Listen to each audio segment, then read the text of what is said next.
அவ்வை சண்முகி படத்துல கமல் நாசரை பார்த்து கேட்பார். அதாவது நாசர் சினிமால நடித்து அதற்கு பிறகு அரசியல்ல இறங்கணும் அப்படின்னு அவருடைய ஆவல் அப்படின்னு சொல்லுவார். அதுக்கு கமல் சொல்லுவார், இத்தனை நாள் கல்லால கைய வச்சு இப்போ கஜானாலேயே கைய வைக்க போறியா அப்படின்னு கேட்பார். கஜானா, கஜானா அப்படிங்கிற வார்த்தையெல்லாம் எங்கிருந்து வந்தது? பெர்ஷியன்ல கிசானா, அரபிக்ல கஜானா. பணம் வைக்கிற இடம், அதாவது அரசு பணம் வைக்கிற இடம், சாதாரண மனிதன் வைக்கிற இடம் கிடையாது. அரசுக்கு வர வரிகள் எல்லாம் வைக்கப்படுற இடம், தங்கம் வெள்ளி எல்லாம் வைக்கிற இடத்துக்கு கசானா அப்படின்னு பெயர். அதே ஹிந்தியில மருவி கசானான்னு ஆகி தமிழ்ல கஜானா அப்படின்னு வந்துவிட்டது.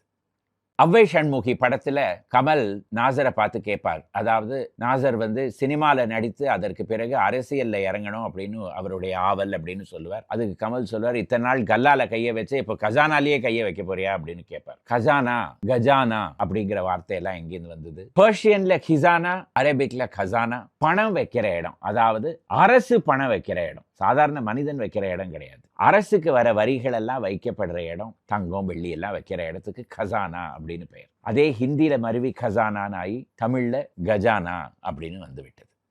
அவ்வை சண்முகி படத்துல கமல் நாசரை பார்த்து கேட்பார். அதாவது நாசர் சினிமால நடித்து அதற்கு பிறகு அரசியல்ல இறங்கணும் அப்படின்னு அவருடைய ஆவல் அப்படின்னு சொல்லுவார். அதுக்கு கமல் சொல்லுவார், இத்தனை நாள் கல்லால கைய வச்சு இப்போ கஜானாலேயே கைய வைக்க போறியா அப்படின்னு கேட்பார். கஜானா, கஜானா அப்படிங்கிற வார்த்தையெல்லாம் எங்கிருந்து வந்தது? பெர்ஷியன்ல கிசானா, அரபிக்ல கஜானா. பணம் வைக்கிற இடம், அதாவது அரசு பணம் வைக்கிற இடம், சாதாரண மனிதன் வைக்கிற இடம் கிடையாது. அரசுக்கு வர வரிகள் எல்லாம் வைக்கப்படுற இடம், தங்கம் வெள்ளி எல்லாம் வைக்கிற இடத்துக்கு கசானா அப்படின்னு பெயர். அதே ஹிந்தியில